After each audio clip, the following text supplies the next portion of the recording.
Welcome back, everybody. Snake Doc here, and we're going to do another pistol unboxing. We have a SAR USA, SAR ARMS, and this is the CM9 black 9mm 17 round.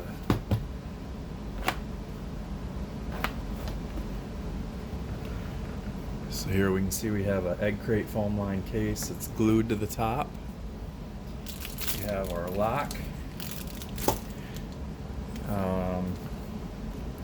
We have a SAR USA sticker. Those are good to throw on your ammo cans. That's where I always put my stickers, is on the ammo cans. A manual inside of a bag, which I'm not going to bother opening that. Here's our toolkit.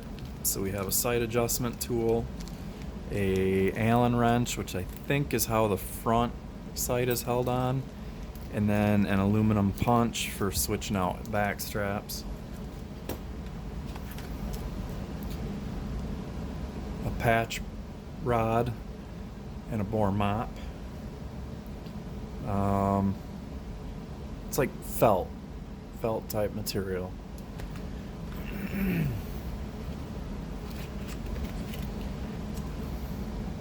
Back strap number 2.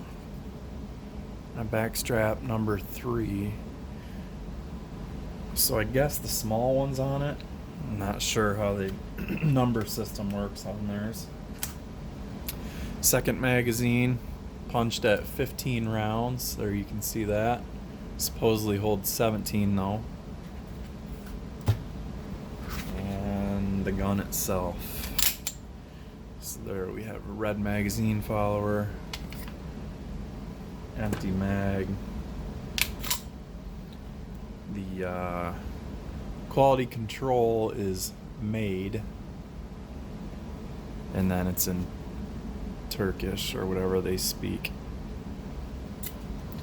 So let's get that off of there.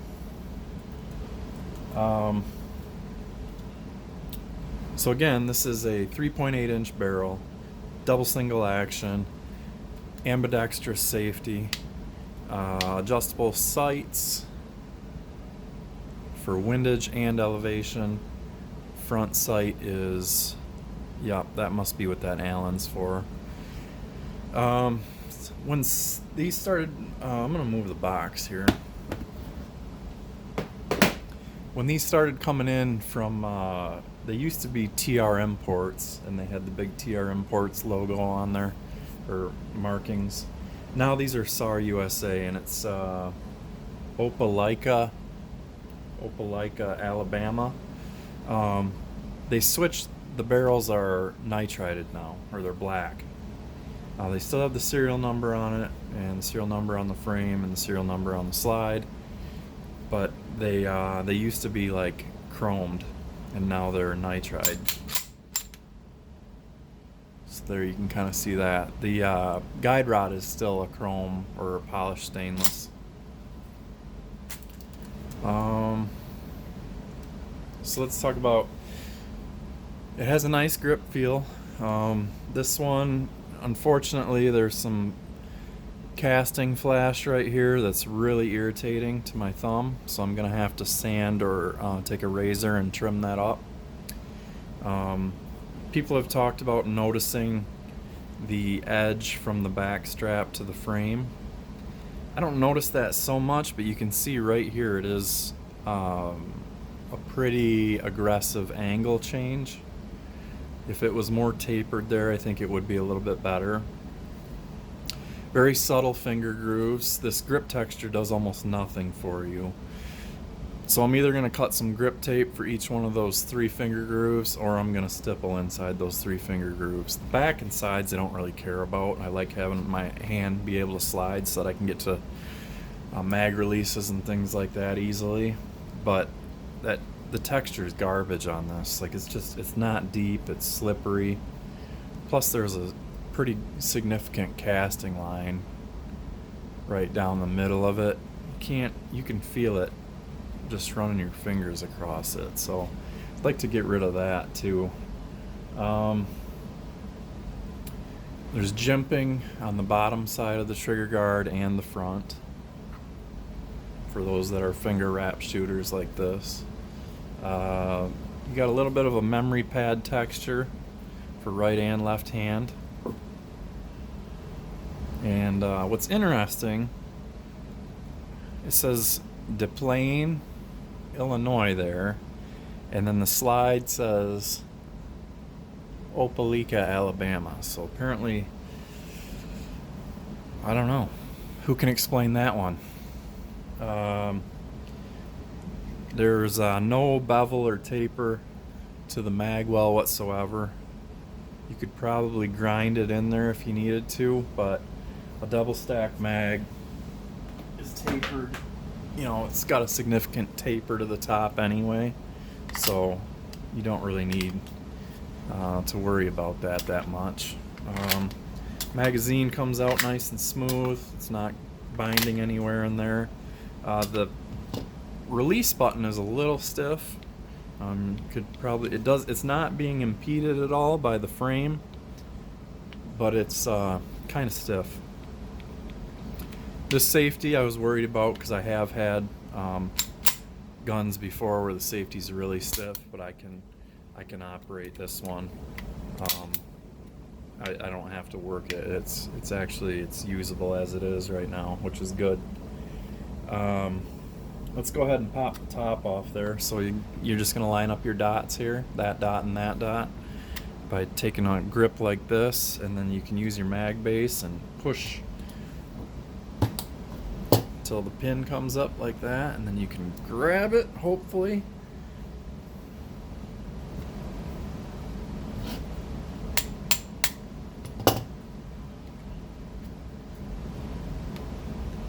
I'm gonna have to use something because that's really stiff.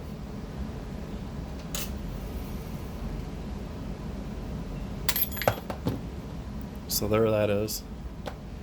And then you'll be like this, and you can see through the frame there where that goes. And you just release that and just pull the top off. You don't have to pull the trigger or anything.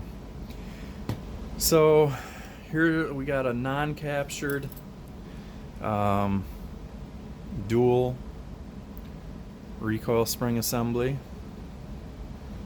and a nice steel rod on there.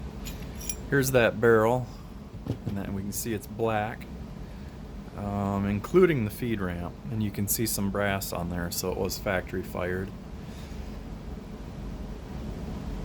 Rifling looks good.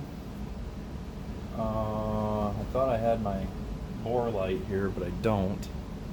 Let me see if I can do it like this.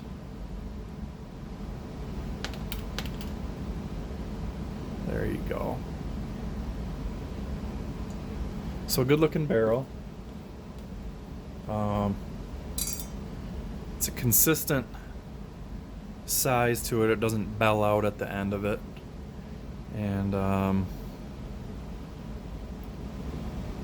machining quality looks good. There you can see there's just a little bit of tool chatter right there, but it won't affect anything. And then the lockup function works in that kidney shape. This pin goes through there, and that's how it does its locking and unlocking. This is a nice quality piece right here. I'm sure it'll be easier to take it in and out as I get some rounds through it. There we can see the frame. It's a CZ style with the sear cage, the double trigger bar. It has the trigger bar lifter down in there, trigger return spring. Pretty nice ejector, nice and thick. And our hammer is like a commander style.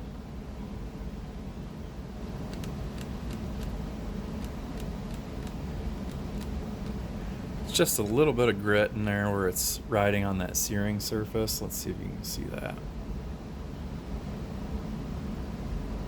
So you could put a little bit of polishing compound in there and just bounce that trigger a few times and see if that smooths things up.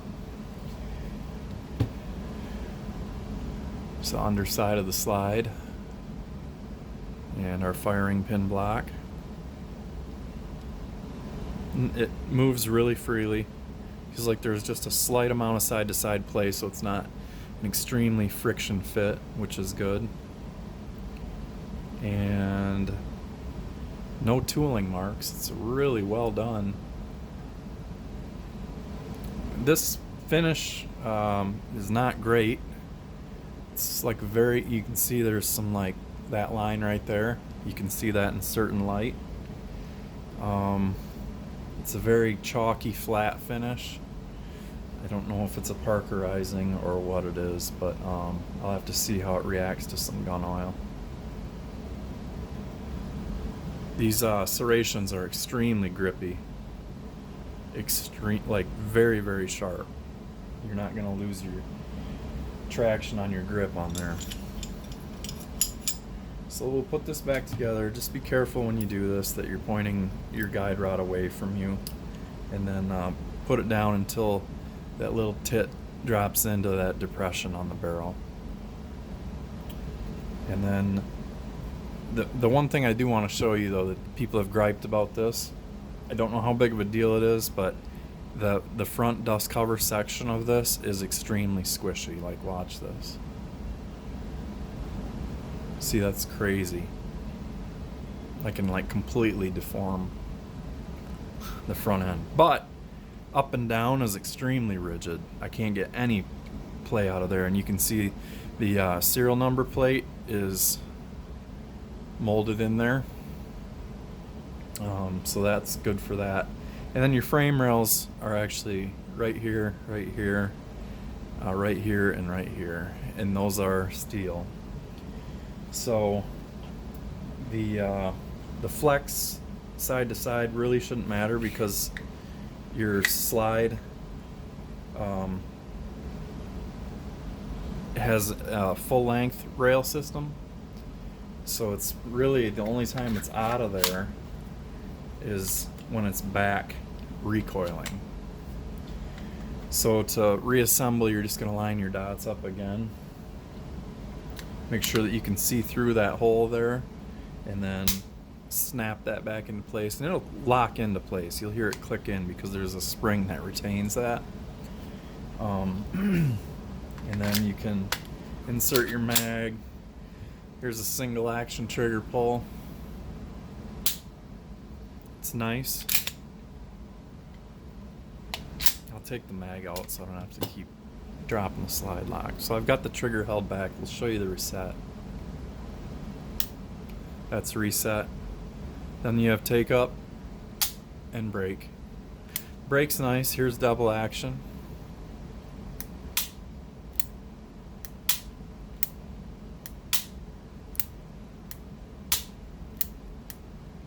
Consistent with a little stack at the end.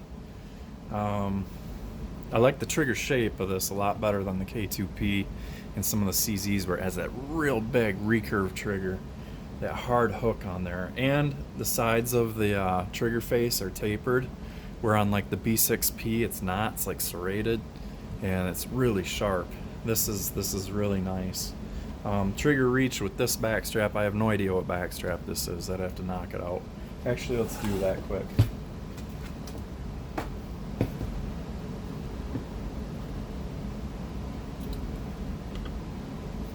Looks like a 3/32 punch will work here.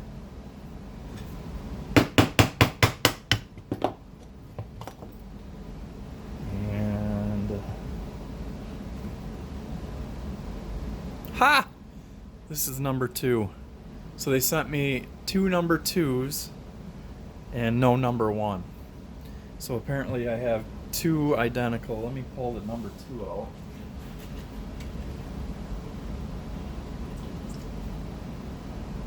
Now remember what the sticker said, right? Quality control is made. Yet not enough quality to remember to give you your 3 different size back straps. So, yep, these 2 are identical. I'm going to put them down on the table here, and yep. So I'm going to have to try getting in touch with SAR USA, which I heard can be a nightmare, and see if they'll send me a number 1 back strap. And you know what? I'll leave that off and take a picture that I have two number 2s so that they believe me. I'll put the size 3 on there and see how that feels. Because sometimes I do like on the Canic, I really like the larger back strap. So I'm going to pin that back on. And this is, it's a roll pin. I wish I had a roll pin. I should buy a roll pin bunch.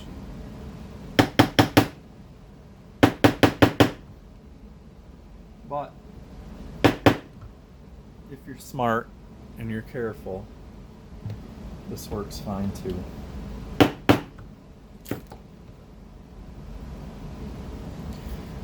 And that actually does feel really good. And I can still, my finger is still past the trigger guard.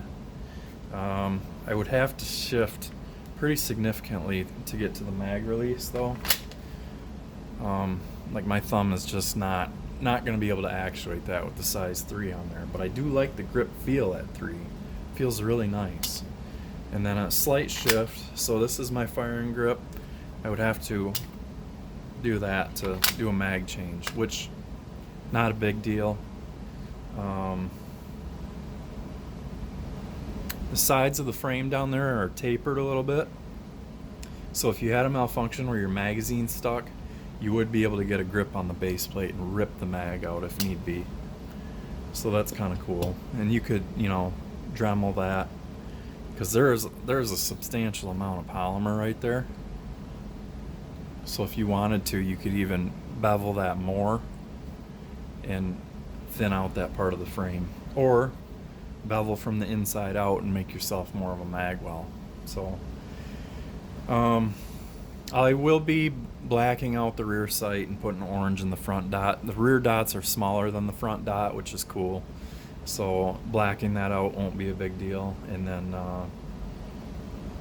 I like that orange front dot. And then CZ75 17 and 19 round mags fit. Those are Macgar, and they usually have a blue follower.